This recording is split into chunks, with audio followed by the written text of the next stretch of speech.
Did you know that in California, if you get into an accident and you have a pre-existing medical condition, that may actually help increase the value of your case?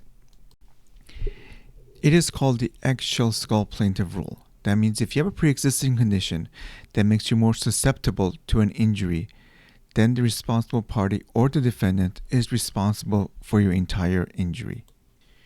So let's take an example. Let's say you've had a bad back for years. You've been seeing a chiropractor, a physical therapist, have an orthopedic surgeon, even had an MRI that shows you have about a 2 millimeter bulge in your lower back. But no one's ever recommended for you to have surgery. One day you're stopped at a red light and a negligent driver strikes you from behind. Now that 2 millimeter bulge has now increased to a 6. And because of that, your orthopedic surgeon now recommends for you to have surgery.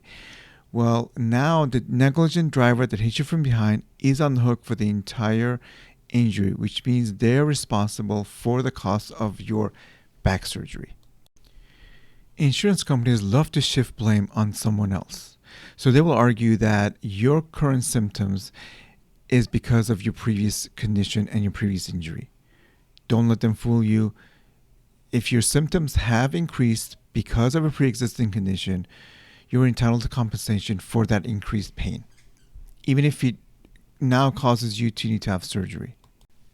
So don't let the insurance company scare you off. Call the Mason Law Firm and we'll take it from here. My name is Mason Roshdian, and we meet our clients by accident.